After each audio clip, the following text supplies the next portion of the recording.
My daughter-in-law looked around my living room with the kind of calm entitlement that comes only from someone who has already decided they own what is not theirs.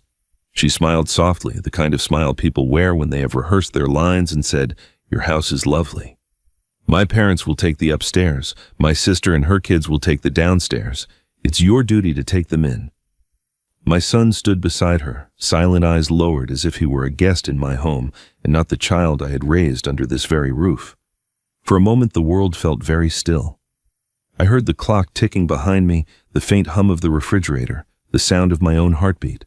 They thought they had cornered me, an aging widower with nowhere to go, no one to fight for me, no one to defend these walls filled with the memories of the woman I once loved. They believed I would bow my head, say yes, and simply disappear into the background of my own life. Instead, I stood up slowly, letting the chair legs scrape against the hardwood floor, watching both of them flinch. I smiled, a calm, measured smile, the kind that made my daughter-in-law's confidence flicker for the first time. I said one sentence, only one, and the entire room fell silent. They didn't know that the moment they tried to claim my home, they triggered something in me, something sharper than grief and older than fear. If the audience stays with me, they will see the betrayal, the humiliation, the secrets they never expected, and the revenge that will land harder than anything my daughter-in-law could imagine. This story does not end the way they think. My name is Henry Dawson. I am 68 years old, a retired civil engineer who spent 40 years building bridges and highways across 3 states. I built things meant to last, concrete and steel that would stand long after I was gone. I never imagined the hardest thing I'd ever have to build would be a case against my own daughter-in-law. The Sunday it all began was unseasonably warm for late October.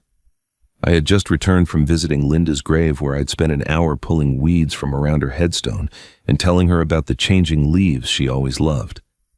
8 months since the funeral, and I still talked to her every week as if she might answer. The drive home usually brought me peace, that quiet transition from grief back to the rhythm of daily life.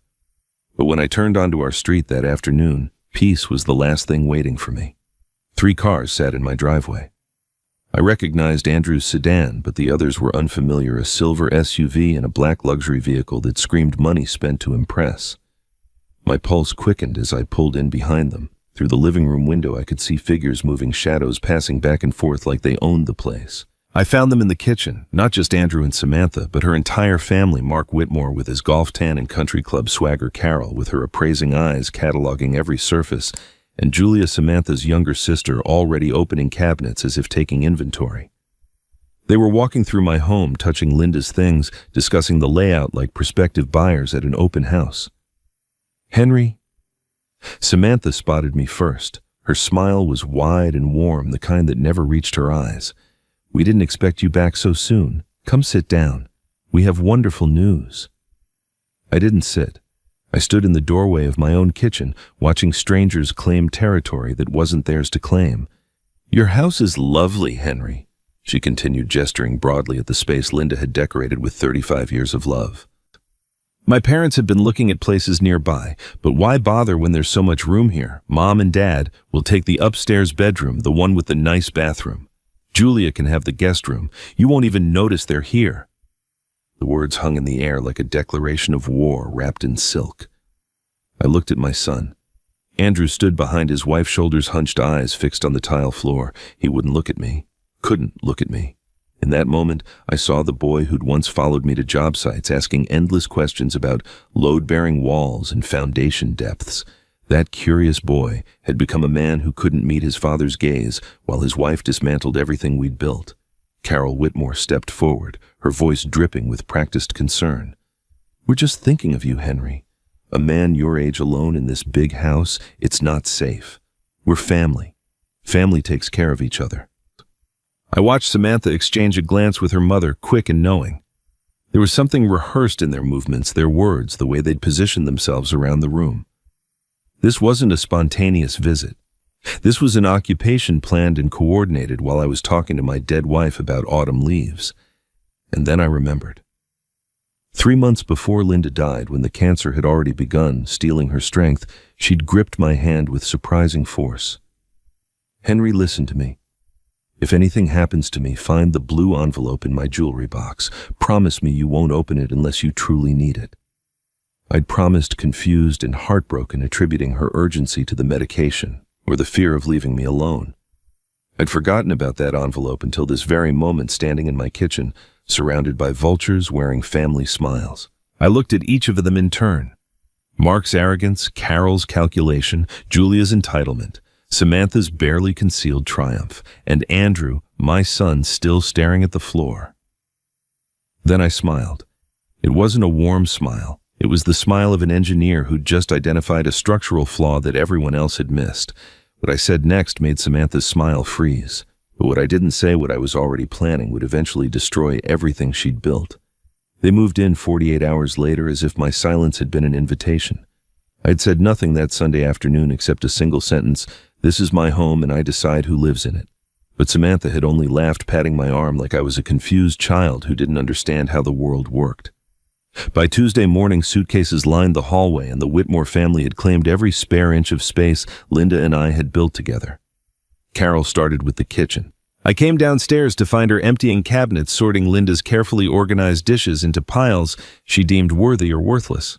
"These old things need to go," she announced, holding up the ceramic mixing bowl Linda's mother had given us as a wedding gift. "You can't possibly still use something this dated." Before I could respond, the bowl was in a garbage bag with a dozen other irreplaceable memories. I watched her discard 40 years of accumulated love like it was clutter at a yard sale, and I said nothing. But I remembered. My engineer's mind, trained to document every detail of a project, began cataloging each offense with cold precision. Julia was worse in her own way. She had inherited her mother's sense of entitlement without any of the pretense of politeness. "At his age, most people are grateful someone still visits," she said to Samantha one morning, not bothering to lower her voice even though I sat in the next room. "He should be thanking us for taking care of him, instead of looking at us like we're intruders."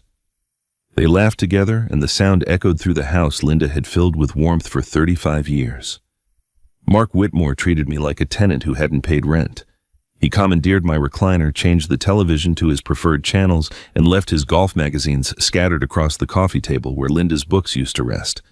When I asked him to move his feet off the ottoman, Linda had reupholstered herself. He looked at me with something between pity and contempt. "Relax, Henry. We're family now. What's yours is ours." I began to understand the shape of their plan on the third day. I'd gone upstairs to retrieve a sweater and paused outside the guest room when I heard Samantha's voice through the partially open door. She was on the phone, speaking in the hushed but urgent tone of someone conducting business they didn't want overheard. "How soon can we list a property if the owner is no longer capable of managing it?" A pause. "Yes, I understand there's a process, but what if we had documentation, medical evaluations, that sort of thing?" Another pause. "Perfect. I'll be in touch soon." My blood ran cold. This wasn't about family togetherness or taking care of a lonely widower. This was about acquisition, pure and simple. They were planning to take my home, the home I'd built with Linda, the home we'd raised our son in, the home where every room held memories they were already throwing in garbage bags. I heard footsteps in the hallway and pressed myself against the wall, heart pounding. Carol's voice drifted from the master bedroom where she'd been organizing Linda's closet without permission. "This is exactly what we did with Grandma's house, remember?" she said to someone, probably Julia. "The key is patience. Let them get comfortable, let them depend on you, and then—" The door closed, cutting off the rest of her words. But I'd heard enough. The doorbell rang that afternoon, a small mercy in the form of Grace Miller from next door. She stood on the porch, holding a pie, her silver hair pinned neatly back. Her eyes sharp despite her 73 years. Grace had lived beside us for 15 years and had been close to Linda in ways I never fully understood. They'd spent countless afternoons together drinking tea and talking about things wives discuss when husbands aren't around. "I brought you something," Grace said, handing me the pie. "Apple cinnamon, your wife's recipe." Carol appeared behind me almost immediately, her radar for visitors apparently well-tuned. "How lovely you must be, one of the neighbors. I'm Carol Whitmore, Samantha's mother. We're staying here now to help Henry through this difficult time."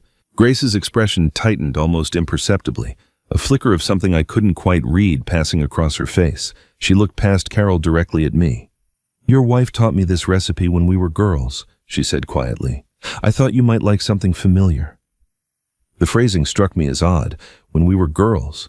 Grace and Linda had met as adults, hadn't they? I wanted to ask what she meant, but Carol was already ushering Grace toward the door with aggressive hospitality, thanking her for the pie while making clear that further visits weren't necessary. "I'll come again soon," Grace said firmly, her eyes meeting mine with an intensity that felt like a message. "There are things we should discuss, Henry. Things Linda wanted you to know." That night, after the Whitmores had retreated to their claimed territories and the house fell silent, I retrieved Linda's jewelry box from the closet. My hands trembled as I lifted the lid, pushing aside her pearls and our wedding rings until my fingers found the blue envelope hidden beneath the velvet lining. It was heavier than I expected, thick with papers I couldn't see through the opaque material. 8 months of grief hadn't prepared me for this moment. I'd spent those months learning to sleep alone, to cook for one, to exist in a world that no longer contained Linda's laugh or her touch or her quiet wisdom. I thought I'd known everything about our marriage, every secret, every shared dream. But this envelope told me otherwise. I opened it, expecting memories. Instead, I found a battle plan and proof that my wife had seen this war coming years before it arrived. The first thing I pulled from the envelope was a handwritten letter, Linda's elegant script filling 3 pages of ivory stationery. The date at the top made me catch my breath. She had written it 14 months before her death, long before the cancer diagnosis, long before either of us knew she was running out of time. This wasn't a dying woman's desperate warning. This was careful preparation from someone who saw trouble coming and refused to leave me undefended. My darling Henry. The letter began, and I could hear her voice in every word, calm and steady as it had always been. If you're reading this, it means someone is trying to take what we built. I prayed you would never need to open this envelope. But if you have, then the moment I feared has arrived and you must act quickly. I've watched Samantha for years. I've seen how she looks at our home when she thinks no one is paying attention, not with love, but with calculation. I've seen how she isolates Andrew from us, how she positions herself between our son and his family. I've seen how she treats you when she thinks I'm not watching, the small cruelties she disguises as jokes, the dismissiveness she wraps in false concern. The words blurred as tears filled my eyes. All those years, all those family dinners and holiday gatherings, Linda had been watching and worrying while I remained oblivious. She had carried this burden alone, protecting me from truths that would have caused conflict, shielding Andrew from accusations that might have destroyed his marriage. She had stayed silent out of love, but she had also prepared for war. I stayed silent to protect our son's marriage, her letter continued. I told myself that perhaps I was wrong, that perhaps Samantha would grow into the wife Andrew deserved. But I won't let my silence become your prison. If you're reading this, then my worst fears have been confirmed, and you need to know that you are not helpless. The letter instructed me to contact Paul Hargrove immediately. The name was familiar. He had been a colleague of Linda's at her law firm before she retired, an estate attorney she'd always spoken of with respect. I modified our family trust 18 months ago, she wrote. I added protective clauses that Paul will explain in detail. He has copies of everything, and he knows what to do. Trust him completely. But that wasn't all. Linda had gathered evidence, built a case file like the attorney she'd once been. There is a camera in the antique kitchen clock, she explained. I installed it 3 years ago when I first began to suspect Samantha's intentions. The footage uploads to a cloud account that Paul can access. There is also a file in our safety deposit box at First National Photographs, documents things I collected that prove Samantha is not who she pretends to be. My hands were shaking now. I set the letter down and pressed my palms against my eyes, trying to steady myself. The woman I'd loved for 35 years, the woman I thought I knew better than anyone in the world, had been conducting a secret investigation under the same roof, where we'd shared meals and celebrated anniversaries and grown old together. I felt grief that she'd carried this alone, gratitude that she'd thought to protect me, and guilt that I'd never noticed her preparations. How many nights had she lain awake beside me, planning for a future she wouldn't live to see? Preparing defenses for a husband who didn't even know there was a threat. I picked up the letter again, my eyes finding one paragraph I'd already read 3 times. They will try to declare you incompetent. They will try to take your home. They will try to erase everything we built together. I could almost hear Carol's voice from that morning, discussing what they'd done to someone's grandmother. Linda had predicted their tactics with chilling accuracy. Don't let them, my love. I've given you the tools. Now use them. Beneath the letter were other documents, legal papers I would need Paul to explain, account statements, a list of names and phone numbers. And at the very bottom, an old photograph that made me stop breathing. 2 young women smiled at the camera arms, linked, standing in front of a house I didn't recognize. One was unmistakably Linda in her 20s, her hair darker than I'd ever known it, her smile bright with youth. The other woman looked remarkably like Grace Miller, the same sharp eyes, the same determined set to her jaw, though decades younger than the neighbor I knew. I turned the photograph over. On the back, in faded ink that had once been blue, someone had written Sisters 1978. I stared at those 2 words until they stopped making sense. Sisters. Linda had never mentioned having a sister. In 35 years of marriage, through countless conversations about family and childhood and the past, she had never once spoken of a sibling. Grace Miller had lived next door for 15 years, and I had never suspected any connection deeper than friendship. But here was proof in Linda's own handwriting, hidden in the same envelope with her battle plans. I set the photograph aside, my mind too overwhelmed to process another revelation. The Whitmores were plotting to steal my home. My wife had spent years preparing my defense, and apparently the neighbor who'd brought me pie that afternoon was not who she appeared to be. One crisis at a time. The sister mystery would have to wait. I read Linda's final instructions again. Call Paul, first thing in the morning. Tell him the blue envelope is open. He'll know what it means. Linda had been fighting a war I never knew existed. And according to her letter, the deadliest weapon was waiting in Paul Hargrove's office. Paul Hargrove's office occupied the corner of a downtown building that had stood since before I was born. The brass nameplate on the door was polished but understated, the waiting room furnished with leather chairs that spoke of old money and careful discretion. I had called first thing that morning as Linda's letter instructed, and the receptionist had put me through immediately. "Mr. Dawson," Paul had said, his voice carrying a weight of anticipation. "I've been waiting for this call. Can you come in today?" He met me at the door personally, a sharp-eyed man in his early 60s with silver hair and the kind of handshake that conveyed both competence and compassion. I remembered him from Linda's retirement party years ago, a quiet presence who'd spoken eloquently about her contributions to the firm. Now I understood why she'd trusted him with secrets she'd never shared with me. Linda updated her will and trust documents with me personally. Paul said once we were seated in his private office, the door closed against the world.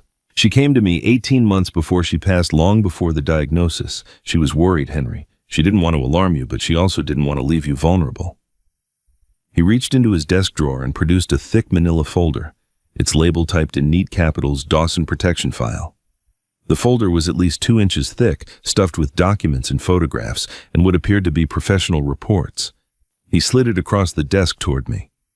"Everything Linda gathered is in here," he continued. "She wanted you to understand the full scope of what you're facing and the full scope of your defenses." I opened the folder with trembling hands.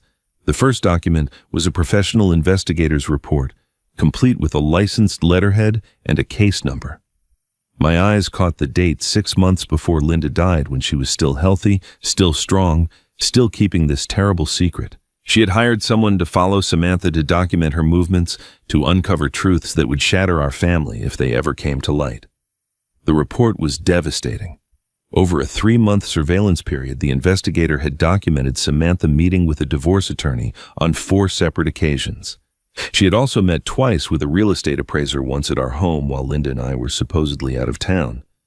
But the most damaging evidence came in a series of photographs that made my stomach turn. Samantha entering a hotel with a man who was decidedly not my son.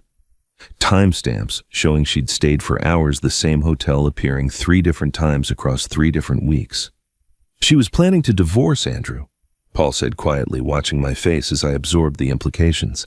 The investigator's conclusion was clear. Samantha was positioning herself to claim a portion of the family assets through divorce while simultaneously conducting an affair. She wanted the money without the marriage. I closed the folder, unable to look at any more photographs of my daughter-in-law's betrayal. "Does Andrew know?" Linda never told him. She never told anyone except me. Paul leaned forward, his expression serious. She wanted to give Andrew the chance to see the truth himself. She didn't want to destroy her son's marriage unless it became absolutely necessary, but she prepared everything in case that moment arrived. He went on to explain the legal architecture Linda had constructed. The family trust now contained what he called a duress protection clause, a provision that would activate if I could prove I was being coerced or exploited by family members. Once activated, the clause would transfer all assets to a protective entity that Samantha could never touch, regardless of her relationship to Andrew. The clause requires documented evidence, Paul explained. Threats, financial manipulation, elder abuse, any of these would qualify. Linda built this like a fortress, Henry. She anticipated exactly what Samantha might try. Your job now is to gather the evidence that activates these protections. There was more. Paul produced a single check from a separate envelope. The paper yellowed slightly with age. It was made out for $15,000 drawn on Linda's personal account dated 3 years ago. The signature on the front was Linda's, or rather, a careful forgery of Linda's signature. On the back, someone had endorsed it in handwriting I didn't recognize. Linda discovered this about 6 months after it was cashed, Paul said. She could have reported it immediately. Forgery is a serious crime, and this would have been enough to have Samantha arrested, but she didn't report it. She kept the canceled check as evidence instead. Why? I asked, though I already knew the answer. Because she loved Andrew. Because she hoped Samantha might change, might become the wife her son deserved.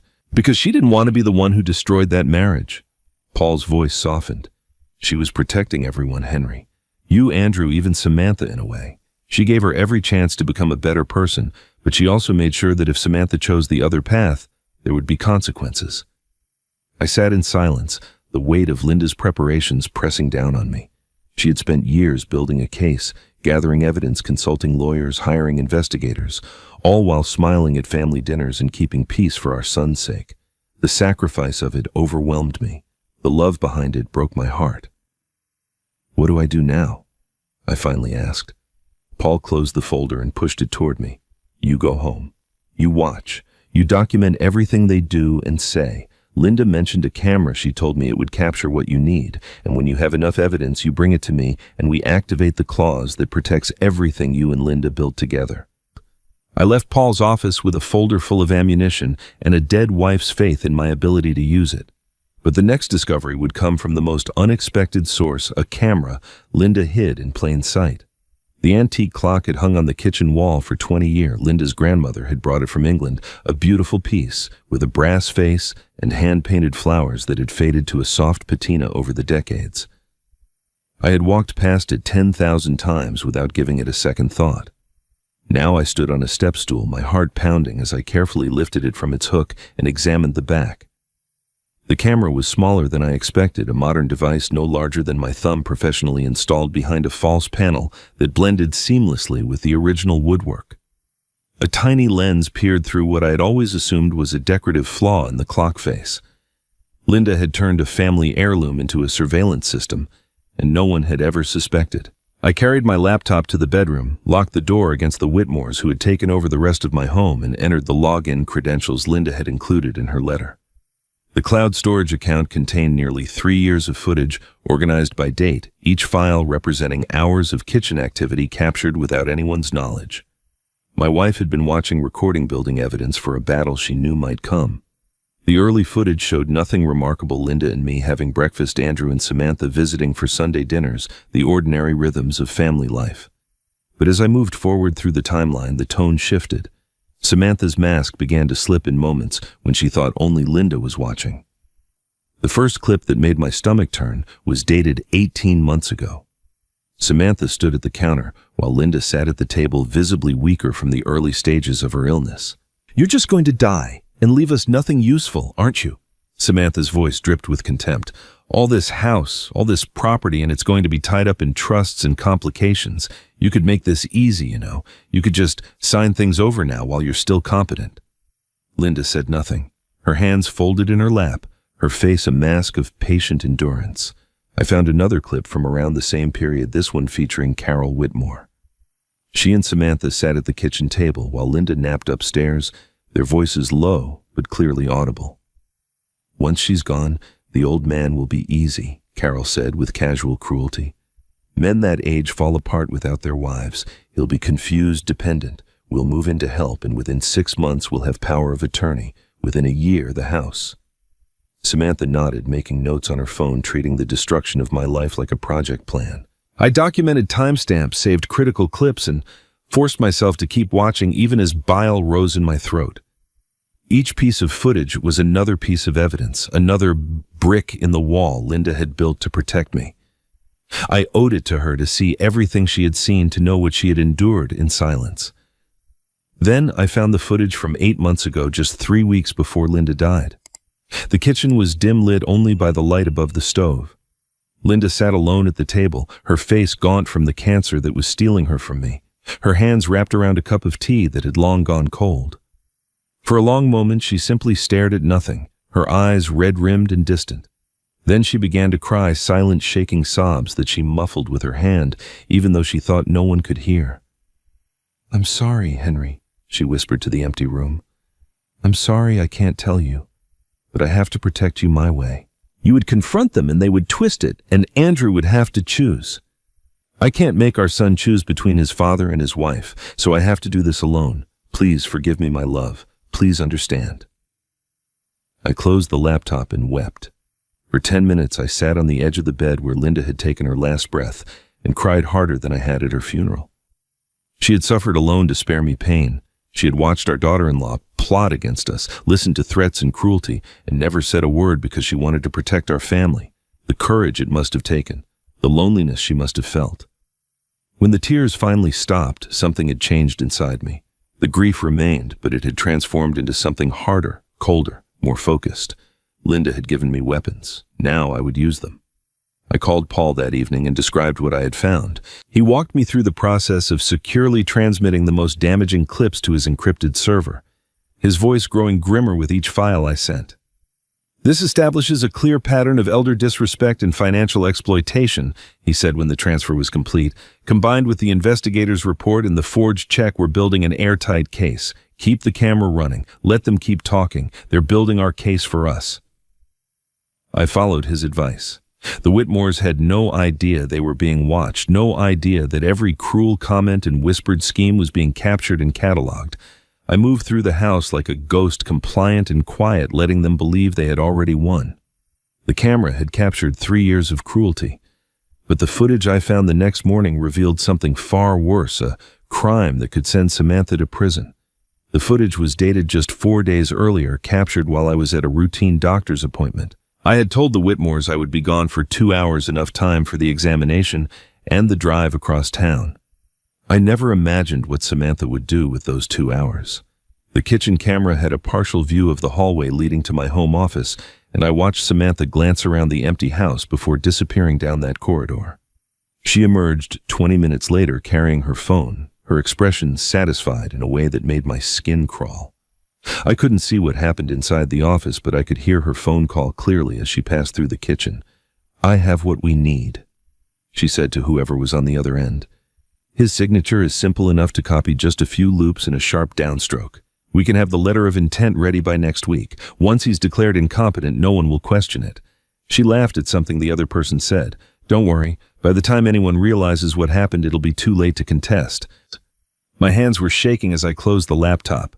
Signature, letter of intent, declared incompetent.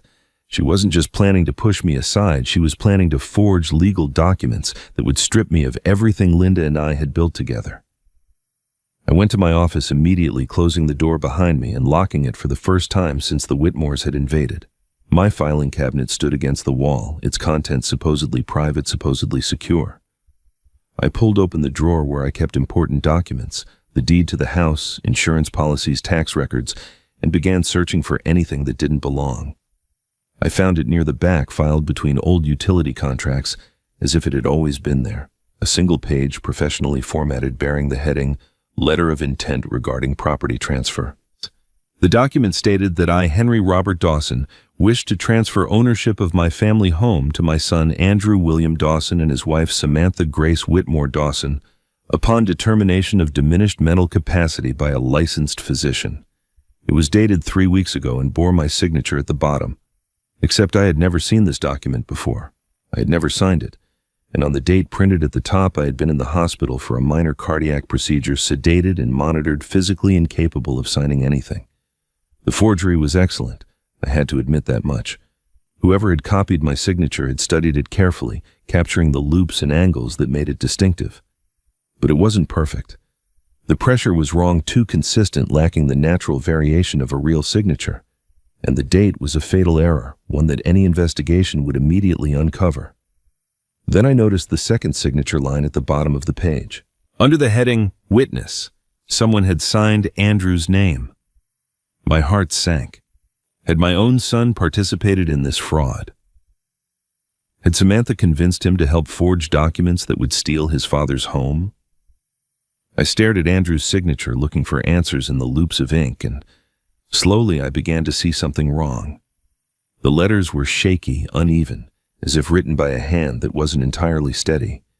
The A leaned too far to the right.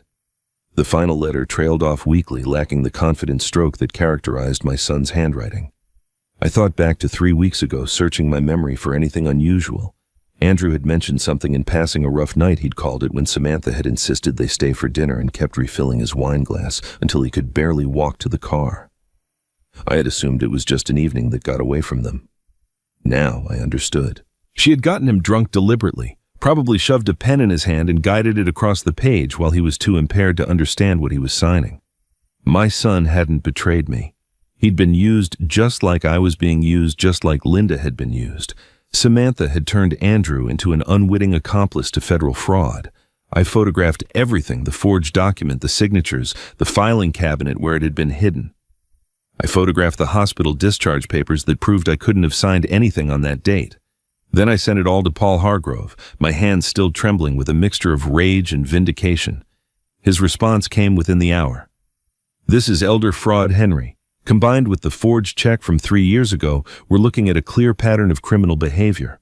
This isn't just civil court anymore. This is federal felony territory. She could face prison time.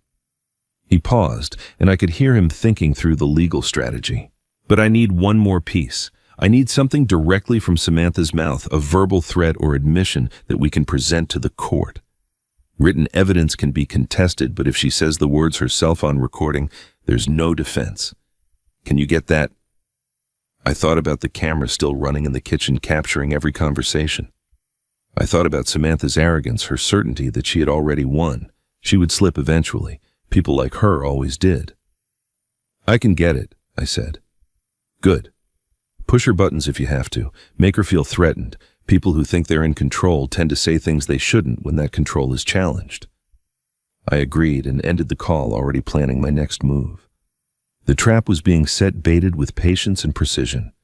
I had evidence of her crimes. I had recordings of her cruelty.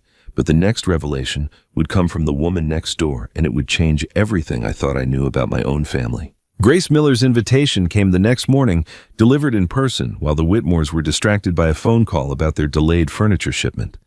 She appeared at the back door, her eyes carrying the same intensity I'd noticed the day she brought the pie.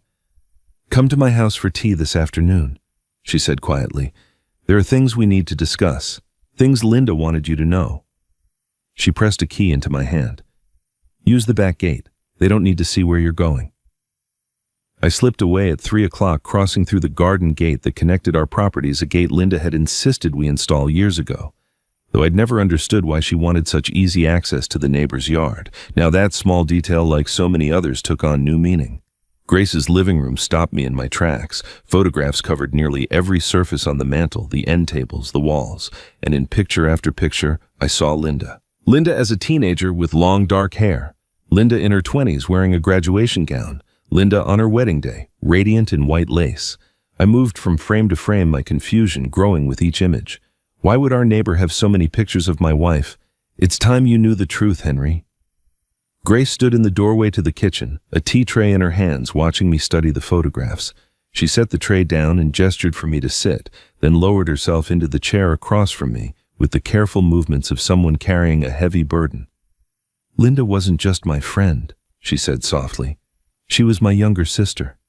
We were born Grace and Linda Patterson before we married and took different names." The words didn't make sense at first. I heard them, understood their meaning individually, but couldn't reconcile them with 35 years of marriage to a woman I thought I knew completely. "That's impossible," I heard myself say. "Linda never mentioned having a sister, not once." Grace nodded, pain flickering across her face. We had a complicated family, Henry. Our parents were difficult people, and when I was 19, I married a man who promised to take me away from all of it. That marriage was a disaster. He was cruel, controlling. When I finally escaped, I changed my name and cut ties with everyone from my old life, including Linda. I was ashamed. I didn't want anyone from my past to find me. She paused, her eyes distant with memories. Linda found me anyway. 15 years ago, she tracked me down through a private investigator. She showed up on my doorstep and said, "I've been looking for you for 20 years. Please don't disappear again." She convinced me to buy the house next door. She wanted us to reconnect, but slowly. She was afraid of overwhelming you with her past, afraid you might feel deceived if you learned she'd hidden something so significant. But why hide it at all? I asked, still struggling to absorb the revelation.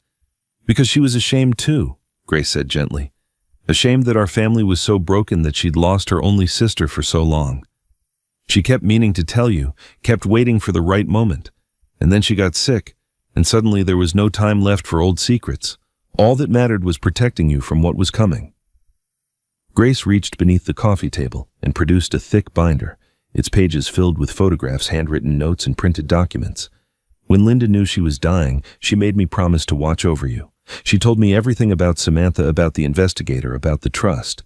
She said, "If Henry ever needs help, tell him I'm still fighting for him." She opened the binder and began turning pages. I've been documenting Samantha's behavior since the funeral. I've photographed real estate agents visiting the house when they thought no one was watching. I've recorded conversations through my kitchen window. This state allows single-party consent, so it's all legal. I've kept a journal of dates and incidents, everything I've witnessed. The evidence was meticulous photographs with timestamps showing unfamiliar cars in my driveway, transcripts of conversations where Samantha discussed getting the old man out of the way, notes documenting every cruelty Grace had observed from her vantage point next door. My sister asked me to be her eyes when she couldn't be here anymore. Grace said, her voice breaking. I've been keeping her promise, Henry. Every single day since she left us, I've been watching, waiting, gathering what you might need. I looked at this woman, Linda's sister, my sister-in-law, a stranger who was also family, and felt something crack open in my chest. Linda had built a network of protection around me, layer after layer, preparing for a battle she knew she wouldn't live to fight. She had recruited her own sister, installed cameras, hired investigators, modified trusts, all while smiling at family dinners and never letting me see her fear. She loved you more than I've ever seen anyone love anything, Grace said quietly. She used to tell me, Henry is my whole heart. I would burn down the world to keep him safe. She prepared for this fight for years, Henry. She loved you that much. I reached across the space between us and took Grace's hand. My wife's sister's hand, rough with age but warm with shared purpose.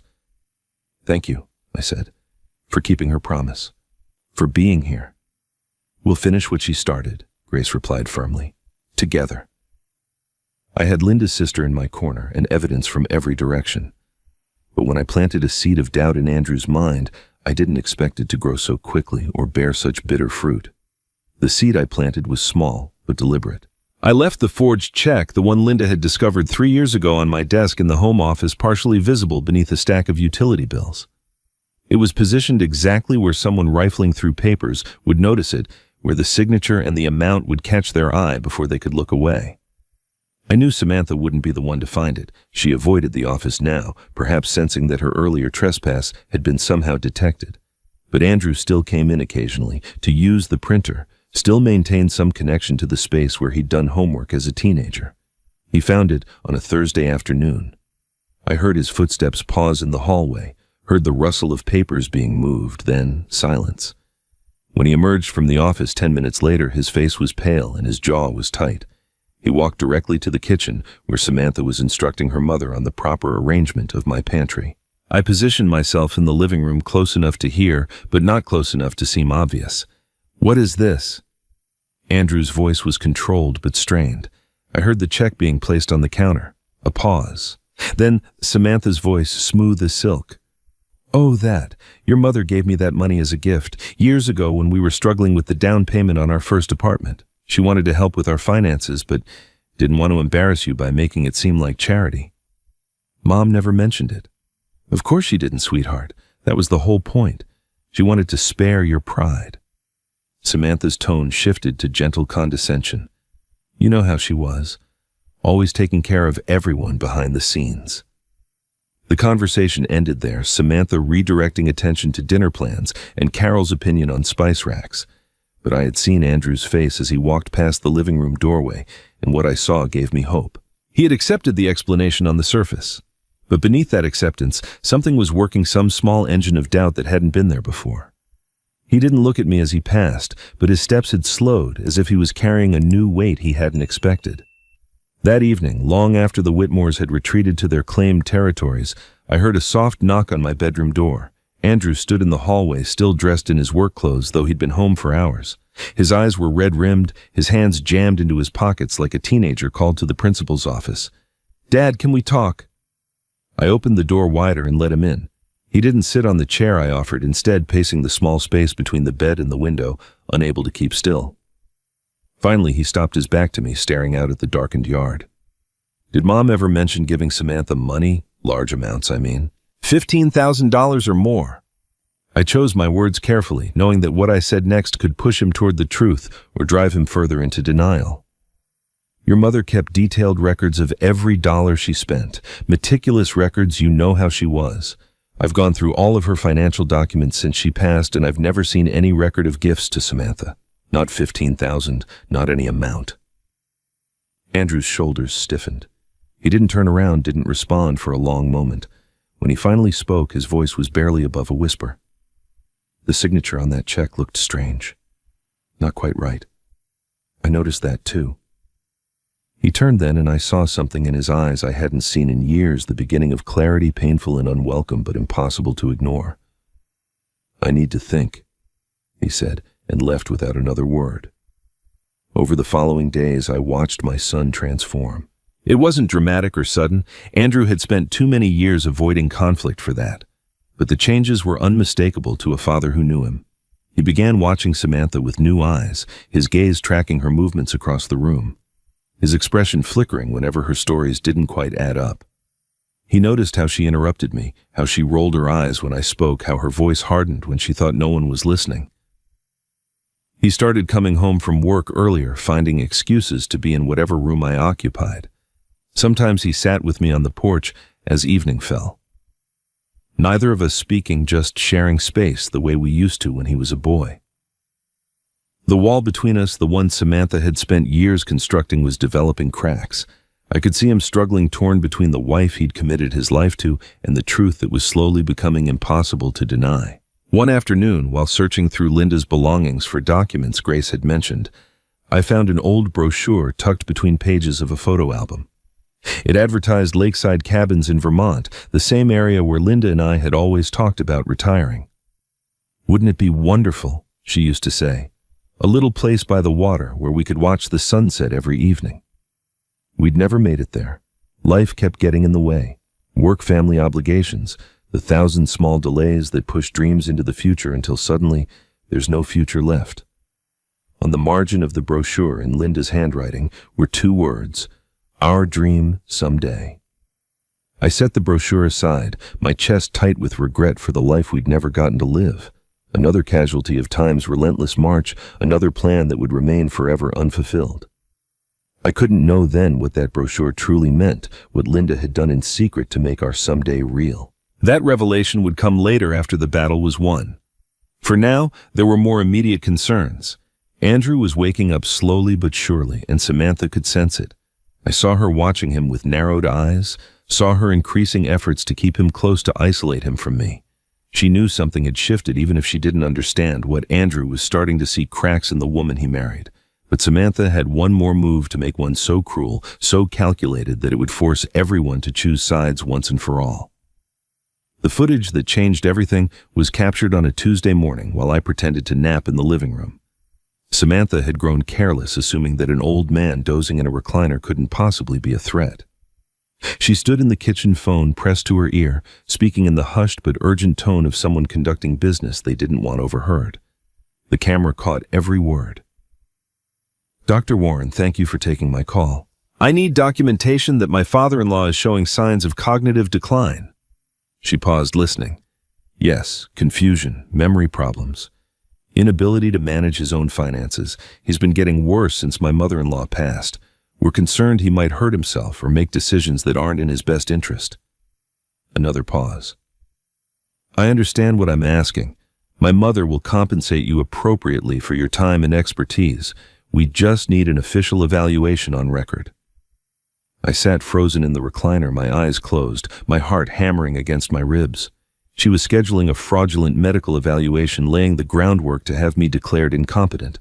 Once that documentation existed, she could petition the court for guardianship and take control of my finances, sell my home, and deposit me in whatever facility she deemed appropriate. Everything Linda had warned about was coming true. Next Thursday works perfectly, Samantha continued. I'll make sure he's here. He won't even know what the visit is really about until it's too late. She laughed at something the doctor said, a cold sound that made my skin crawl. Don't worry, by this time next month we'll have everything sorted out. I waited until she left the kitchen before opening my eyes. My hands were shaking, but my mind was clear. I needed to call Paul immediately, but Paul called me first. Henry, something remarkable just happened, he said, his voice carrying an edge of amazement I'd never heard before. Do you know a Dr. Warren, a physician here in town? Samantha just scheduled an appointment with him, I said. I heard the whole thing on the camera. She's trying to get him to document that I'm cognitively impaired. I know, he called me 20 minutes ago. I nearly dropped the phone. He what? Dr. Warren was Linda's personal physician for 15 years, Henry. He recognized Samantha's name immediately when she called. Paul paused, letting the implications sink in. 3 years ago, Linda visited him privately. She told him that her daughter-in-law might someday attempt to have you declared incompetent through fraudulent means. She asked him to contact me if anyone ever requested false documentation about your mental state. She was quite specific about the details. I sank back into the recliner, overwhelmed. Linda's protection extended even to doctors Samantha had tried to corrupt. My wife had anticipated this exact scenario, had prepared for it, years in advance, had built safeguards I was only now discovering. What did Dr. Warren tell Samantha? I asked. He played along, agreed to the appointment, took her money offer under advisement, but he has no intention of providing fraudulent documentation. In fact, he's already agreed to testify about her attempt to bribe him if this ever goes to court. Paul's tone shifted to businesslike efficiency. But we can't rely solely on his word. We need independent documentation of your competency before Samantha can file any petition. I've already scheduled you an appointment for tomorrow morning. Dr. Michelle Torres operated from a small but well-appointed office near the University Hospital. She was younger than I expected, early 40s, with kind eyes and a no-nonsense demeanor that reminded me of Linda. Her credentials displayed on the wall were impeccable board certification in geriatric psychiatry fellowships at prestigious institutions, years of experience in exactly the kind of evaluation I was about to undergo. The assessment took 90 minutes. She tested my memory, short-term, long-term working memory for complex tasks. She evaluated my reasoning abilities, my judgment, my capacity to understand and manage financial matters. She asked me to draw clocks, recall word lists, solve logic puzzles, explain complex concepts. She questioned me about my daily routines, my decision-making processes, my understanding of my own situation. By the end, I was exhausted but confident. I had answered every question, clearly completed every task without difficulty. Whatever Samantha claimed about my declining mind, the evidence said otherwise. Dr. Torres removed her glasses and set down her clipboard, regarding me with what might have been admiration. Mr. Dawson, you're sharper than most people half your age. Your memory function is excellent. Your reasoning abilities are intact and your judgment is sound.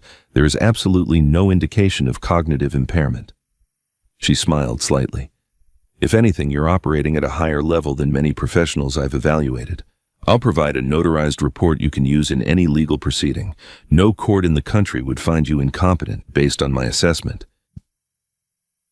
Paul filed the evaluation that same afternoon, registering it as a protective record with the county court. This meant that if Samantha attempted to petition for guardianship based on claims of cognitive decline, my documented competency would already be on file. Her fraudulent scheme would collapse before it began. But Paul wasn't finished. He also reported Dr. Warren's initial willingness to participate in fraud to the state medical board, providing documentation of Samantha's bribery attempt. Even if the board didn't take immediate action, the report would exist in official records, another piece of evidence in the pattern of criminal behavior we were documenting. "We've cut off her main avenue of attack," Paul said when he called that evening to confirm everything was in place. "She can't declare you incompetent, she can't forge documents without detection, and she can't corrupt doctors who've already been warned. But we still need one more piece to activate the trust's protection clause. We need her to make a direct threat on the record, something verbal, something undeniable. Can you set that up?" I thought about Samantha's arrogance, her certainty that she had already won. I thought about how people like her unraveled when their control was challenged, when their carefully constructed plans began to crumble. Push the right buttons, and she would say things she shouldn't. I knew exactly which buttons to push. "I can do it," I said. "She's planning some kind of family gathering this weekend. I'll make sure she feels cornered." "Be careful, Henry. Desperate people do desperate things." "I know, but I'm not the one who should be afraid anymore." Samantha thought she was hunting a confused old man. She had no idea she was walking into a trap 3 years in the making, and the trigger was about to be pulled. I called the family meeting for Saturday afternoon, framing it as a chance to discuss living arrangements and find common ground. The Whitmores accepted immediately, unable to hide their satisfaction. They believed I was finally ready to surrender, that weeks of pressure had worn down an old man's resistance until he had no choice but to capitulate. They gathered in the dining room with the eager energy of vultures circling a weakening prey. Mark arrived first, claiming the chair at the far end of the table as if establishing territory. Carol followed with a leather folder tucked under her arm, her expression carrying the smug certainty of someone holding winning cards. Julia settled beside her mother, already scrolling through her phone with practiced disinterest. Samantha positioned herself at Mark's right hand, a general preparing to accept surrender. And Andrew, my son, lingered in the doorway, his face unreadable, his loyalties still uncertain. I took my seat at the head of the table, Linda's chair. For 35 years, she had sat here during family dinners, presiding over holidays and celebrations and ordinary Tuesday evenings. The Whitmores had tried to claim this spot since their arrival, but I'd refused to yield it. Now I settled into its familiar embrace and felt Linda's presence wrap around me like armor. "Thank you all for coming," I began, keeping my voice mild, unthreatening. "I know the past few weeks have been difficult. I thought we should talk about how to move forward." Samantha smiled, but her eyes remained cold. "We're so glad you're ready to have this conversation, Henry. We've been worried about you." She nodded to her mother, who opened the leather folder and began spreading documents across the table. "These are just some papers to make things easier," Carol explained in the patronizing tone one might use with a slow child. "Power of attorney so Samantha can help manage your finances. A property transfer agreement to ensure the house stays in the family, and authorization for care decisions in case you ever need medical attention and can't speak for yourself."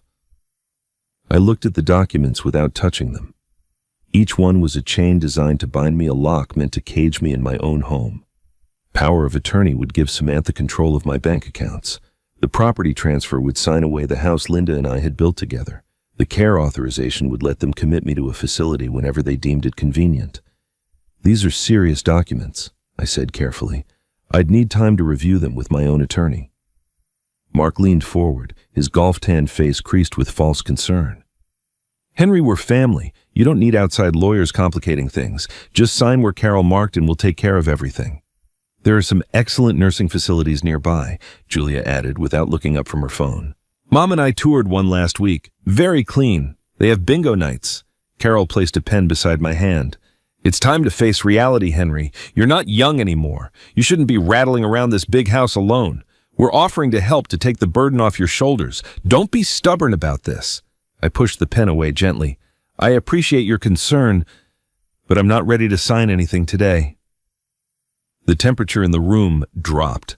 Samantha's smile vanished, replaced by something harder, more dangerous. She leaned forward, her manicured nails pressing into the table's surface. "You don't understand your situation, Henry." Her voice dripped with false concern, wrapped around a thread as sharp as broken glass. "We're trying to help you. We've reorganized our entire lives to be here for you, but if you won't cooperate, we'll have to take measures." She paused, letting the words hang in the air. There are legal ways to handle people who can't make good decisions for themselves, courts that can appoint guardians, doctors who can evaluate competency. We don't want to go that route, but you're not leaving us much choice. I said nothing. I let the silence stretch, let her words echo in the space between us. In my pocket, my phone recorded every syllable. Mark cleared his throat, uncomfortable with how explicit his daughter had become. Carol shuffled the documents back into her folder, her expression sour. Julia finally looked up from her phone, sensing that something had shifted, and Andrew stood frozen in the doorway, his face pale, his eyes fixed on his wife as if seeing her clearly for the first time. "We'll give you a few days to think it over," Samantha said, forcing her composure back into place. "But don't take too long, Henry. Our patience has limits." The meeting dissolved into awkward retreat. The Whitmores filed into the living room, their confidence shaken but not broken. I watched Samantha pull Carol aside near the window, their heads bent together in urgent, whispered conference. They were regrouping, adjusting their strategy, planning their next assault. Whatever they decided, I knew it would come soon. Andrew remained in the doorway a moment longer, his gaze meeting mine. Something passed between us, not quite understanding, not yet trust, but the beginning of recognition. Then Samantha called his name sharply, and he turned away to join her. I had her threats on tape, but they weren't specific enough for court. I needed her to cross a line she couldn't walk back from. The next night at her housewarming party, she would cross it in front of witnesses. The invitation cards appeared 3 days later, printed on expensive cream-colored stock with gold lettering. "Please join us for a housewarming celebration at the Dawson residence." The audacity took my breath away. Samantha was throwing a party to celebrate her family's occupation of a home they didn't own, inviting neighbors and friends to witness their conquest, while the rightful owner stood among them like a ghost in his own life. I played my part perfectly. As guests arrived that Saturday evening, I shuffled through the rooms looking appropriately confused and diminished. I smiled vaguely when spoken to repeated questions, as if I hadn't heard them the first time, let Samantha guide me by the elbow like an elderly patient requiring supervision. The performance cost me my dignity, but dignity could be reclaimed. The recording running continuously in my pocket was worth any temporary humiliation. The house filled with people I barely recognized, Samantha's colleagues, the Whitmore's country club friends, a smattering of neighbors who'd known Linda and me for years. Carol had transformed the living room with rented decorations and catered appetizers, erasing Linda's careful touches beneath a veneer of expensive impermanence. I watched strangers drink wine from crystal glasses Linda had inherited from her mother, and I smiled and I waited. The moment I'd been hoping for came halfway through the evening. Margaret Hensley, who lived 3 houses down and had attended Linda's funeral, approached Samantha near the fireplace with a glass of champagne in hand. "Samantha, I didn't realize you owned this beautiful home," Margaret said with genuine admiration. "I always thought it belonged to Henry and Linda." Samantha's smile broadened, warm and confident. "Well, not officially yet, but we're in the process. My father-in-law is getting older, as you can see." She gestured toward where I stood, pretending to examine a bookshelf. "We're taking over to help him manage things. These transitions take time to sort out properly, but soon it will all be settled." Margaret nodded sympathetically, patting Samantha's arm. "How wonderful that you're here for him. So many elderly people don't have family willing to step up." I turned away, hiding my expression. Samantha had just made a false claim of ownership in front of a witness, not enough on its own, but another thread in the tapestry of evidence we were weaving. The night was young and wine was flowing freely. I knew that patience would deliver something far more damaging. By 10 o'clock, the party had thinned to a core group of Whitmore allies and a few lingering neighbors. Samantha had been drinking steadily all evening, her careful composure softening around the edges, her voice growing louder with each refilled glass.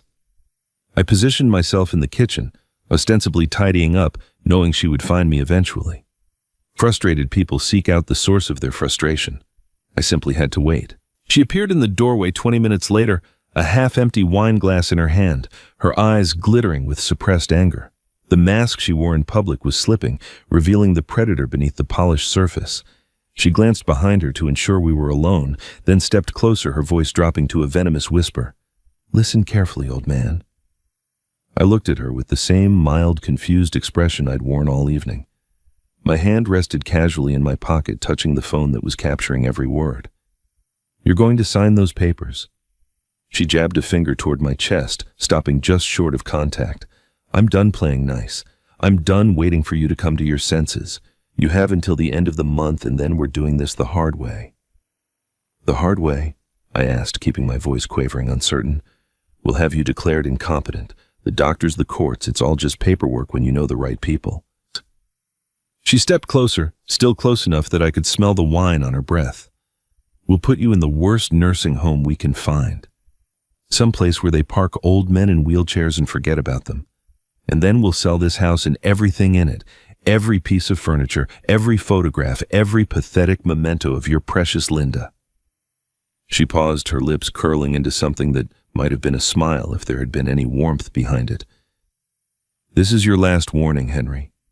Sign willingly or sign when you're too drugged to know what you're signing. Either way, we get what we want. The only question is how much you suffer first. I held her gaze for a long moment, letting the silence stretch. Then I nodded slowly as if defeated and turned back to the dishes in the sink. I heard her satisfied exhale, felt her presence retreat from the kitchen, heard her heels clicking toward the living room where her victory party continued. I excused myself to bed an hour later, pleading exhaustion. In my locked bedroom, I connected my phone to the laptop and transmitted the recording to Paul Hargrove's encrypted server. The audio was crystal clear, every threat, every ultimatum, every damning word preserved in digital amber. Paul's response arrived at midnight. This is it, Henry. She made a direct threat of elder coercion with specific consequences. Combined with the camera footage, the forged documents, and the bribery attempt, we can now activate the trust's protection clause. I'm filing the motion first thing Monday morning. This ends now. I read the message 3 times, allowing myself a small smile. Linda's trap had just snapped shut. Samantha thought she'd delivered an ultimatum. She didn't realize she'd just signed her own eviction notice. But the biggest surprise was still coming, and it would come from the person she least expected. The knock came at 6 in the morning, 2 days after the party. I had been lying awake for hours, running through the evidence in my mind, planning the next moves in a game that was finally approaching its endgame. When I opened my bedroom door, Andrew stood in the hallway looking like a man who hadn't slept in days. His eyes were red-rimmed and hollow, his shirt wrinkled as if he'd pulled it from the floor. But beneath the exhaustion, I saw something else, determination perhaps, or the sharp clarity that comes when comfortable lies finally shatter. Dad, we need to talk. His voice was barely above a whisper. Alone. Now. I dressed quickly and followed him to his car. We drove in silence through the gray morning light, past familiar streets, and into the next town where no one would recognize us. He pulled into the parking lot of a roadside diner, the kind of place that served strong coffee to truck drivers and asked no questions. We took a booth in the back corner, far from the handful of early morning customers. Andrew ordered coffee with hands that trembled slightly. When the waitress left, he reached into his jacket and placed a manila folder on the table between us. It was thick with papers, photographs, the accumulated weight of secrets finally dragged into daylight. I've been watching her, he said quietly, for the past 3 weeks ever since I found that check. I've been documenting everything. He opened the folder and began spreading its contents across the laminated surface. Photographs first, Samantha entering a hotel with a man I didn't recognize, the same man appearing in multiple shots across different dates and locations. Credit card statements highlighted in yellow showing purchases she'd never mentioned and trips to places she'd claimed to visit alone. Printouts of text messages between Samantha and her mother, their casual cruelty preserved in black and white. Look at this one, Andrew said, pointing to a text exchange dated 3 weeks ago. Carol had written, "How is the transition progressing?" Samantha's response, slowly. "The old man is more stubborn than we expected. But once the competency petition goes through, it won't matter what he wants. We'll have control of everything." Carol's reply included a smiling emoji and 3 words, "just like Grandma." I stared at the messages, watching the conspiracy unfold in their own careless words. They had never imagined anyone would read these exchanges, never dreamed that Andrew would stop trusting his wife long enough to look for evidence of her betrayal. But the worst was yet to come. Andrew's hands shook more violently as he reached for the final item in the folder, a photograph of a positive pregnancy test still in its plastic casing, photographed against the marble of their bathroom counter. The date stamp showed it was taken 3 days ago, but the test itself was dated 3 months earlier. "I found this hidden in her drawer," Andrew said, his voice cracking. Behind her jewelry box, wrapped in a scarf like she was hiding treasure. He looked up at me, and I saw the devastating truth written in his eyes before he spoke the words. The baby isn't mine, Dad. It's been months since we were together like that. I did the timeline over and over. It's impossible. The confession broke something in him. Tears spilled down his cheeks and his shoulders heaved with sobs he'd been holding back for days, maybe years. I watched my son crumble in a diner booth, destroyed by the woman he'd trusted with his life, and I felt my own heart break alongside his. She's been playing me our entire marriage, he choked out, using me to get to this family, to the house, the money, everything Mom built. He pressed his palms against his eyes, trying to stem the flow. Mom tried to warn me years ago. She never said anything explicit, but she tried to show me the way Samantha treated her, the little cruelties she thought nobody noticed, and I didn't listen. I defended Samantha. I chose her over my own mother. He looked at me with an anguish that transcended words. I'm so sorry, Dad. For everything. For being blind. For being weak. For leaving you alone when you needed me most. I reached across the table and gripped his hand. My son's hand rough with work and trembling with grief, but reaching back toward me for the first time in years. Your mother never stopped loving you, I said quietly. Not for a single moment. She knew Samantha was manipulating you. She saw what was happening. But she also knew that if she pushed too hard, she'd lose you entirely. So she protected you the only way she could by preparing for the day when you would finally see the truth yourself. Andrew's tears flowed freely now, but something in his expression was shifting. The grief remained, but alongside it grew something harder, stronger. Resolution. She left evidence, I continued. Hidden cameras. Private investigators, modified trusts. She built a fortress around everything we have, and she trusted that someday you would help me defend it. He wiped his face with the back of his hand and straightened in his seat. The broken man who had sat down was rebuilding himself before my eyes, brick by brick, breath by breath.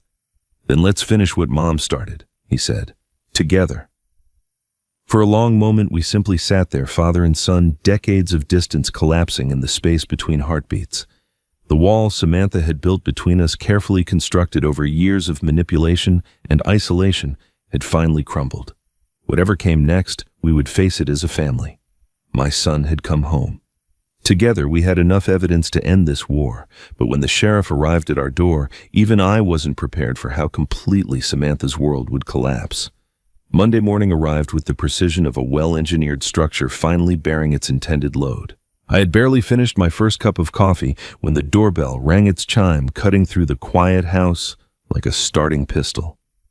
Through the front window, I saw two sheriff's deputies standing on the porch alongside Paul Hargrove, whose expression carried the grim satisfaction of a general about to deliver a decisive blow. Samantha reached the door before I could. Her silk robe hastily tied her hair, still mussed from sleep. She pulled it open with the irritated confidence of someone expecting good news delivered at an inconvenient hour. Perhaps she assumed the authorities had come to support her competency complaint, to drag the confused old man away for evaluation.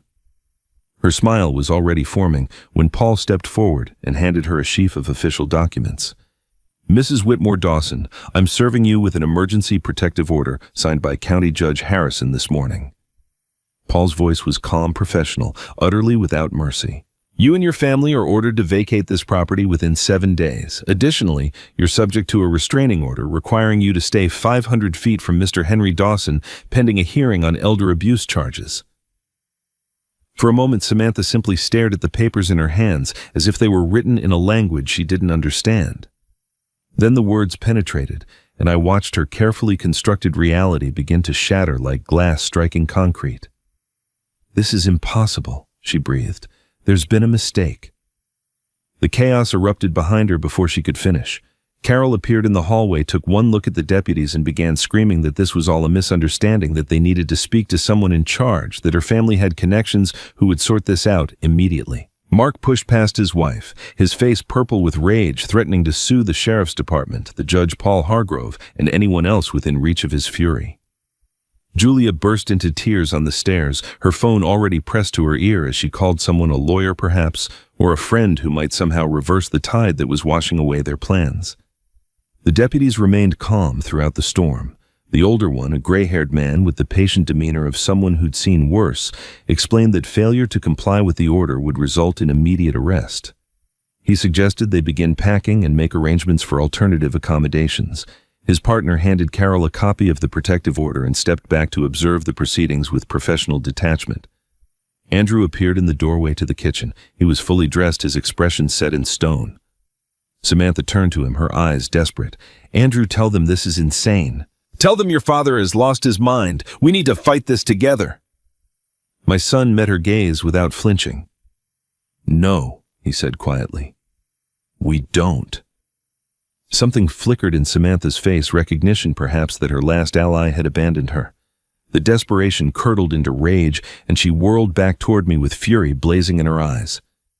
"You'll regret this," she hissed. "I'll destroy you in court. I'll tell everyone what kind of senile, vindictive old man you really are. I'll make sure the whole town knows how you turned your own son against his wife. This isn't over, Henry. This is just the beginning." I met her gaze steadily, feeling the calm that comes when years of patient preparation finally bear fruit. "Samantha, I want you to understand something. Every word you've said in this house for the past month has been recorded. Every threat, every plan, every lie." I paused, letting the words sink in. My wife made sure of it.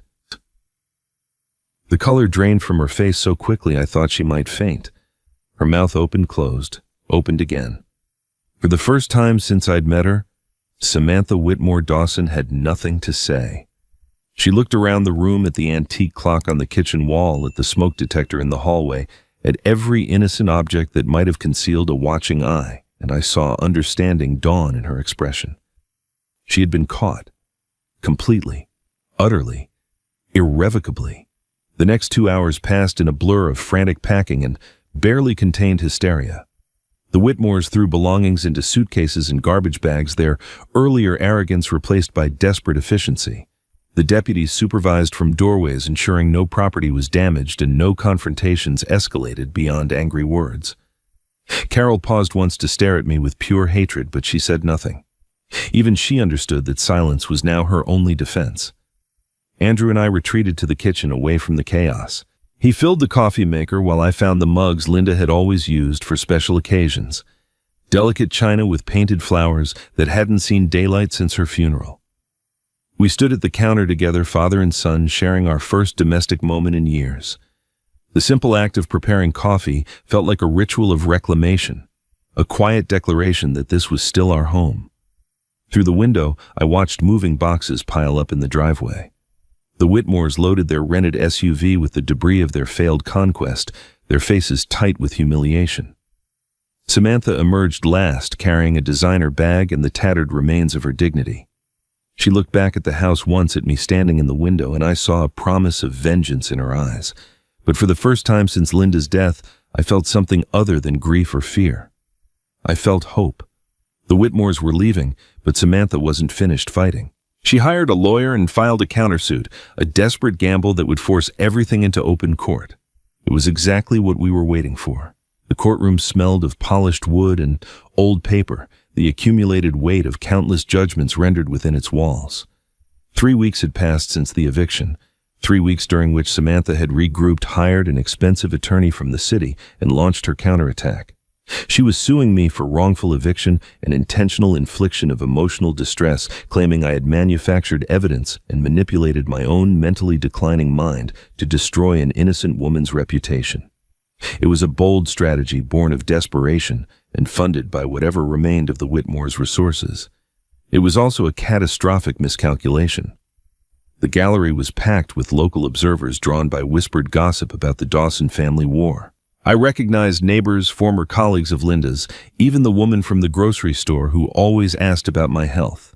They had come to witness the spectacle, to see for themselves whether the quiet widower from Maple Street was truly the vindictive monster Samantha's lawyers had portrayed in their filings. I sat at the defendant's table beside Paul Hargrove, my hands folded calmly, my expression betraying nothing of the anticipation churning beneath my surface. Samantha sat across the aisle, flanked by her parents and a silver-haired attorney whose hourly rate probably exceeded my monthly pension. She wore a modest blue dress clearly chosen to project innocence, Her makeup subdued her posture, carefully calibrated to suggest vulnerability. She didn't look at me. She hadn't looked at me since the proceedings began. Her attorney opened with a passionate narrative of family devotion corrupted by senile paranoia. He painted Samantha as a loving daughter-in-law who had sacrificed everything to care for an aging patriarch only to be betrayed by a confused old man manipulated by outside forces. He referenced my age repeatedly, implied cognitive decline without stating it outright, and suggested that the evidence against his client had been fabricated by people with their own agendas. Then Paul Hargrove stood, and the temperature in the room shifted. He presented our evidence systematically, each piece building on the last like the components of a bridge designed to bear impossible weight. The hidden camera footage came first, 3 years of recordings showing Samantha's cruelty, her contempt, her careful manipulation. The courtroom watched in silence as she berated Linda during her illness, as Carol Whitmore outlined their strategy for acquiring the house, as Julia laughed about parking old men in wheelchairs. Samantha's attorney objected repeatedly, but the judge allowed the footage, his expression growing grimmer with each clip. The audio recordings followed the threats from the housewarming party. The family meeting demands the casual discussions of forged documents and bribed physicians. Paul played Samantha's own voice, declaring her intentions. "We'll have you declared incompetent. We'll put you in the worst nursing home we can find, and then we'll sell this house and everything in it." The words echoed through the courtroom, stripped of context or excuse, damning in their naked cruelty. Expert witnesses testified about the forged documents. A handwriting analyst demonstrated the discrepancies between my genuine signature and the forgeries Samantha had created. A forensic accountant traced the $15,000 check Linda had discovered years ago, proving it had been deposited into an account Samantha controlled without authorization. Warren, Linda's former physician, took the stand and described Samantha's attempt to bribe him into providing fraudulent documentation of my cognitive decline. His testimony was devastating, his disgust barely concealed beneath professional composure.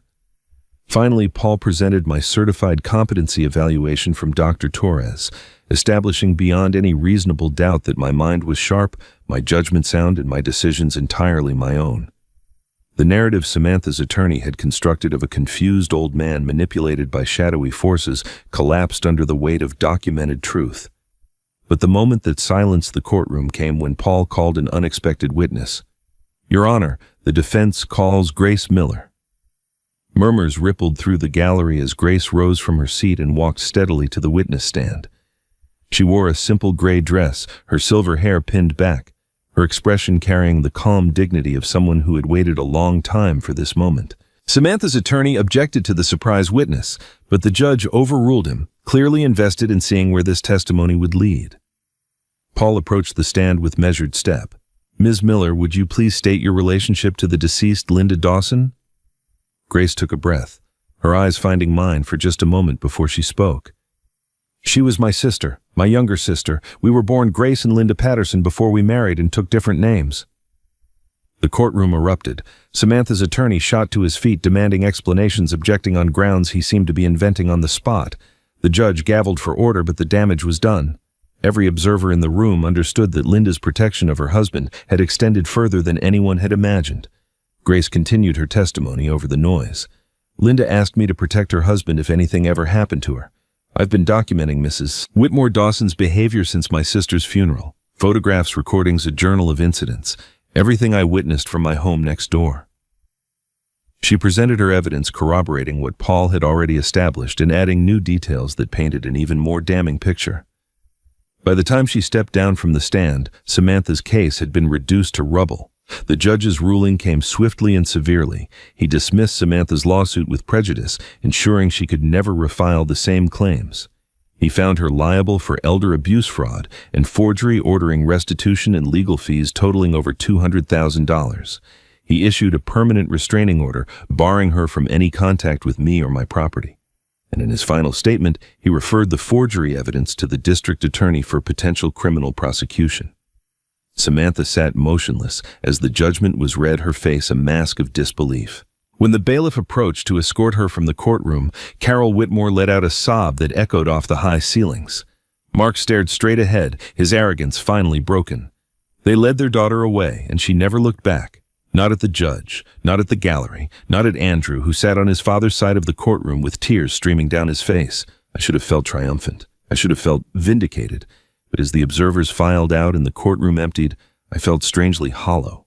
The battle was won, but the cost had been measured in years of suffering I'd never known about in a wife who'd fought alone to protect me. Then Paul touched my arm and handed me a red envelope. "There's one more thing," he said quietly. "Linda left this too." The red envelope felt heavier than paper should. It was sealed with burgundy wax, an old-fashioned touch that was so perfectly Linda. She had always loved the rituals of an earlier era, the small ceremonies that elevated ordinary moments into something meaningful. I ran my thumb across the seal, feeling the impression of what might have been a flower pressed into the wax, and wondered how long this envelope had waited in Paul's office for this exact moment. "She gave me specific instructions," Paul said quietly. We were still in the courtroom, though everyone else had departed. The afternoon light slanted through tall windows, casting long shadows across the empty benches. This was only to be opened after the legal matter was completely resolved. She was very clear about the timing. He paused, his professional composure softening into something more personal. "I've kept it in my safe for nearly 4 years, Henry." She made me promise. 4 years. Linda had prepared this final message while she was still healthy, while the cancer was nothing more than cells waiting to betray her. She had known even then that someday I might need not just protection, but a path forward. My hands trembled as I broke the seal. The wax cracked with a soft sound that seemed to echo in the empty room, releasing secrets held too long in darkness. Inside, I found another letter in Linda's elegant handwriting, and beneath it a small bundle of documents held together with a faded ribbon. A set of keys slid into my palm, their metal cold and unfamiliar. I unfolded the letter and began to read, and with each word the courtroom around me dissolved until nothing existed except Linda's voice speaking directly to my heart. "My dearest Henry," she had written, "if you're reading this, then the battle is over and you've won. I always knew you would. You just needed the right tools in the right moment. I'm so proud of you. I'm so proud of the man you've always been, even when you couldn't see your own strength." I had to stop, had to press my hand against my eyes and breathe through the grief that rose fresh and sharp despite everything. Paul stood silently nearby, giving me space, understanding that some moments require witness, but not intrusion. Now it's time to stop fighting and start living. The letter continued. "You've spent too long defending what we built. It's time to build something new. Remember our dream, the cabin by the lake where we said we'd grow old together, where we'd watch sunsets from the porch and listen to loons calling across the water. I never forgot that dream, Henry, and I never stopped planning for it." I turned to the documents bundled beneath the letter, my fingers clumsy as I untied the ribbon. Property records. A deed. A trust document dated 5 years ago, establishing ownership of real estate on Lake Champlain, the very lake where Linda and I had spent our honeymoon, where we'd returned for anniversaries and stolen weekends throughout our marriage, where we'd always said we would retire when the time was right. The cabin was real. Linda had purchased it in secret using her own inheritance money. She'd never touched money I'd assumed was simply sitting in an account for emergencies. She'd bought our dream while she was still healthy, while there was still time to imagine a future, knowing in some part of her heart that she might not live to see it. She'd given me a destination for the years she couldn't share. I returned to her letter, reading through tears that fell freely now. "The cabin has been waiting for you, my love. I furnished it myself during those weekends when I told you I was visiting old friends. I'm sorry for the small deception, but I wanted it to be perfect. There's a garden plot behind the kitchen where you can plant whatever you like. There's a dock where you can fish in the mornings. There's a porch swing facing west, positioned exactly right for watching the sun go down." She had thought of everything. Even in those final months when her body was failing and her time was running out, she had been preparing not just my defense, but my deliverance. "Sell the house on Maple Street," she wrote. "It holds too much pain now, too many memories shadowed by what happened at the end. Go to our Lake Henry, plant new flowers, make new memories. Let the water wash away the grief and the anger, and remember that we had 35 beautiful years together. That's what matters. That's what lasts." Her final words blurred as I read them, but I forced myself to see each letter, each curve of her handwriting that I knew as well as my own. "And know that wherever you are, I'm walking beside you. Every sunset, every morning, every quiet moment when you think you're alone, I'm there, my darling. I never left. I never will. I love you eternally. Your Linda. For a long time, I couldn't speak. I sat in the empty courtroom holding the keys to a future my wife had built for me, understanding at last the full measure of her love. She had protected me from predators, armed me for battle, guided me to victory, and then when the fighting was done, she had given me a place to heal. Paul's hand rested briefly on my shoulder. She was an extraordinary woman, he said softly. I nodded, unable to form words, clutching the keys like sacred objects. Linda had prepared everything, my protection, my victory, and my future. Now there was only one thing left to do, say goodbye to the past and walk into the new life she'd built for me. 3 months later, the "For Sale" sign appeared on the front lawn of the house where Linda and I had built our life together. I stood at the window watching the real estate agent hammer it into the ground, each strike driving home the reality that this chapter was finally closing. The walls around me held 35 years of memories. First steps. Birthday parties, quiet evenings, whispered conversations in the dark, but they also held shadows now poisoned by what had happened within them. Linda had been right as she always was. It was time to let go. The sign drew Samantha back one final time. I saw her car pull up to the curb on a gray Tuesday afternoon, watched her sit behind the wheel for several minutes before finally stepping out. She looked diminished somehow, smaller than the woman who had swept into my home with such confident entitlement. The designer clothes had been replaced by something simpler, her makeup minimal, her posture carrying none of its former arrogance. She walked up the path, slowly pausing at the porch steps where Linda used to tend her flower boxes.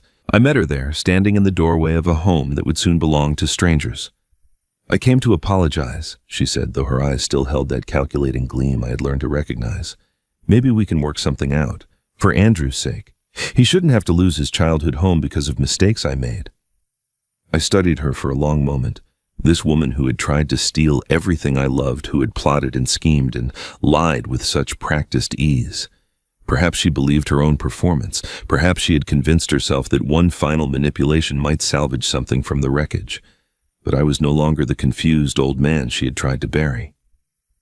This home was Linda's heart, I said quietly. Every room, every corner, every inch of it carried her love. You disrespected that love from the day you walked through the door. You disrespected her while she was dying, and you tried to destroy what she left behind. I shook my head slowly. No one who treated her that way gets to stay. Not in the house, not in the memory, not in my forgiveness. Her mask slipped just for an instant, revealing the fury beneath, but she had no weapons left, no leverage, no schemes that hadn't already crumbled to dust. Goodbye, Samantha. I stepped back and closed the door. Through the window, I watched her stand motionless on the porch for nearly a minute before finally turning and walking away. She didn't look back. I never saw her again. The consequences of her choices cascaded through the following months. The district attorney pursued criminal charges for the forgery, and Samantha accepted a plea deal, 2 years probation, and a permanent felony record that would follow her forever. The affair became public during divorce proceedings, splashed across local gossip networks and destroying whatever reputation she had left. Even her own parents distanced themselves once their role in the scheme was exposed. Carol faced her own investigation regarding what they had done to her mother's estate years ago. The pattern of exploitation finally catching up with the family that had made it a tradition. Last I heard, Samantha had moved across the country, starting over in a city where no one knew her name, carrying nothing but the wreckage of her ambitions. Andrew filed for divorce the week after the trial. Samantha, facing criminal charges and mounting legal fees, didn't contest anything, not the settlement, not the terms, not even the revelation about the pregnancy that wasn't his. The marriage dissolved quickly like morning frost under a rising sun, leaving my son free for the first time in years. He helped me pack up the house, spending long weekends wrapping Linda's belongings in tissue paper and newspaper, carefully preserving the artifacts of a life well lived. We worked side by side for days, and somewhere between the boxes and the memories we began to talk, really talk. He shared stories about his mother I'd never heard, small moments between them, conversations they'd had when I wasn't around. I told him about the early years of our marriage, the struggles and triumphs that had shaped who we became. The wounds that had festered for so long began slowly to heal. On our last day in the house, Andrew paused in the empty living room and looked at me with uncertainty in his eyes. Dad, when you're settled at the cabin, would it be okay if I visited sometimes? I didn't hesitate. It's your home too, son. It always was. That's what family means. The cabin on Lake Champlain was everything Linda had promised and more. She had chosen it perfectly, a modest structure with weathered wood siding and a wraparound porch that faced west toward the water. The garden plot behind the kitchen waited for spring planting. The dock stretched out over gentle waves that lapped against the shore with peaceful rhythm, and the porch swing faced the sunset, positioned exactly as she had described. Grace Aunt Grace, now as I had learned to call her, moved to a cottage just down the road. She visited most evenings, bringing tea and company and stories about Linda's childhood that I treasured like precious gems. On this particular evening, we sat together watching the sun descend toward the mountains across the lake. The sky blazed orange and pink colors reflecting off the water in ever-shifting patterns. Andrew's car was visible on the winding road below, bringing him for the weekend, and I could see another figure in the passenger seat, perhaps a new beginning of his own. On the table between Grace and me, Linda's photograph caught the golden light. She smiled at me from across the years, frozen in a moment of joy I remembered like yesterday. I raised my cup of tea in a silent toast. "We made it, my love," I whispered. "We finally made it." The lake stretched out before me, peaceful and infinite, and for the first time in years, I felt Linda's hand in mine again, not in grief, but in gratitude. She had given me protection, victory, and a future. But her greatest gift was reminding me that love doesn't end with death. It just finds new ways to hold on. Every story leaves its mark, and this one about a husband's quiet strength, a wife's extraordinary love, and a family's journey through betrayal to redemption, reminds us that the people who truly love us never stop protecting us, even when they're no longer here to hold our hands. Henry Dawson didn't win through anger or revenge. He won through patience, preparation, and the unwavering faith of a woman who knew him better than he knew himself. Linda saw the storm coming years before it arrived, and she built an ark strong enough to carry her husband safely through. That's what real love looks like, not grand gestures or passionate declarations, but quiet sacrifices made in secret, protections put in place, hoping they'll never be needed. For many of us, watching family isn't just about blood. It's about the choices we make, the people we stand beside, and the boundaries we set to protect what matters most. Henry's story asks us to consider our own lives, our own families, our own vulnerabilities. Have you ever been underestimated because of your age? Have you ever had to protect yourself from people who should have loved you? Have you ever discovered that someone was fighting for you all along, even when you didn't know it? We'd love to hear your thoughts. Share your experiences in the comments below. Your story might be the one that helps someone else find the courage to stand their ground.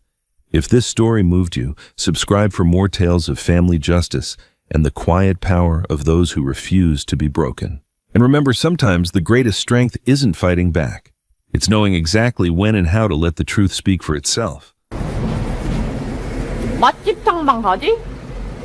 앉아서 밥 먹는다 막 이래. 아까도 초밥 상사하러 간 건데, 그럼 메뉴가 결국에는 좀 사람들이 그렇게 좋아할 만한 메뉴가 아니었던 거잖아. 근데 그거야. 나한테 앉아 있어서 사람들이 안 쏘는 거래. 그럼 나 맨날 서 있어야 되나? 쓴벌?